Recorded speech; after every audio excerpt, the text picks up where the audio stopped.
ഒരു കോഴിക്കോടൻ ഈവനിങ് ആണ് ഇത്.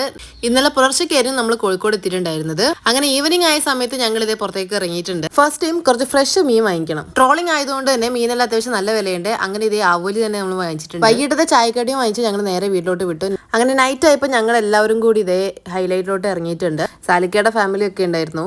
മോഹിത്താത്തയ്ക്കും സാലിക്കയ്ക്കും ചെറിയൊരു പരിപാടി ഉള്ളതുകൊണ്ട് തന്നെ അവർ കുറച്ച് നേരത്തെ തന്നെ ഇറങ്ങിയിട്ടുണ്ടായിരുന്നു. പിന്നീടാണ് ഞങ്ങൾ പോയിട്ടുണ്ടായിരുന്നത്. നെക്സ്റ്റ് അവർ ഡയറക്റ്റ് മോളിലേക്ക് എത്തായിരുന്നു ചെയ്തിട്ടുണ്ടായിരുന്നത്. ഞങ്ങളുടെ കൂടെ മിന്നൂസ് ഇല്ല. അവൾക്ക് പല്ല് പറിച്ച് അതിന് ക്ലിപ്പൊക്കെ ഇട്ടിട്ട് ആൾ കുറച്ച് റെസ്റ്റിലാണ്. സോ ഇപ്രാവശ്യം നമ്മൾ അവളെ വന്നിട്ട് മിസ് ചെയ്തു കേട്ടോ. സാലിക്കയുടെ പിള്ളേർക്ക് ഇന്ന് ജിംനാസ്റ്റിക് ഇല്ലാത്തതുകൊണ്ടാണ് നമ്മൾ ഇന്ന് തന്നെ ഇറങ്ങിയിട്ടുണ്ടായിരുന്നത്. അല്ലെങ്കിൽ നാളെ വരാമെന്നായിരുന്നു നമ്മൾ വിചാരിച്ചത്. വെറും 2 ദിവസത്തെ ലീവാണ് കേട്ടോ നമ്മൾ കോഴിക്കോടേക്ക് വന്നത്. സോ 2 ദിവസത്തിനൊക്കെ ഇത്രയും വിലയുണ്ടെന്ന് ഇപ്പോഴാണ് നമുക്ക് മനസ്സിലാവുന്നത്. അങ്ങനെ കുറച്ച് നേരം അവിടെ കറങ്ങി തിരിഞ്ഞതിന് ശേഷം ഞങ്ങൾ നേരെ അവിടെ നിന്ന് ഇറങ്ങിയിട്ടുണ്ട്. ഈ തവണ നമ്മൾ ഫുഡ് കഴിക്കാൻ പോകുന്നത് ടാക്കോസിലേക്കല്ല കേട്ടോ. ഞങ്ങൾ നേരെ പോയിട്ടുണ്ടായിരുന്നത് കോവൂരിലുള്ള ഡോൾബോൾ ചായക്കടയിലോട്ടാണ് കേട്ടോ. ഞാനിവിടെ സെക്കൻഡ് ടൈം ആണ് കേട്ടോ വരുന്നത്. ഞാനല്ല, ഞങ്ങൾ എല്ലാവരും തന്നെ ഇവിടെ സെക്കൻഡ് ടൈമാണ് വരുന്നത്. അങ്ങനെ ഞങ്ങളും പറഞ്ഞിരിക്കുന്നത് അൽഫാമാണേ.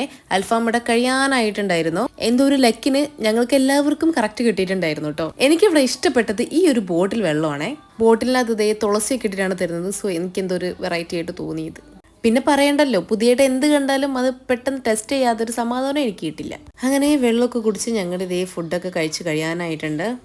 ഫുഡെല്ലാം നന്നായിട്ടുണ്ടായിരുന്നു കേട്ടോ. അങ്ങനെ ഇതേ പ്ലേറ്റ് എല്ലാം കാലിയാക്കി ഞങ്ങളിതേ അവിടെ നിന്ന് ഇറങ്ങിയിട്ടുണ്ട്. ഡയറക്റ്റ് ബീച്ചിലോട്ട് പോകാനുള്ള പ്ലാനൊക്കെ ഉണ്ടായിരുന്നു. ബട്ട് മഴ ആയതുകൊണ്ട് തന്നെ നമുക്ക് അതിന് കഴിഞ്ഞിട്ടില്ല. അപ്പോൾ ഇന്നത്തെ വീഡിയോ ഇത്രയേ ഉള്ളൂ. വീഡിയോസൊക്കെ ഇഷ്ടപ്പെടുന്നെങ്കിൽ സപ്പോർട്ട് ചെയ്യാൻ മറക്കല്ലേ. അപ്പോൾ അടുത്ത വീഡിയോയിൽ കാണാം. ബൈ.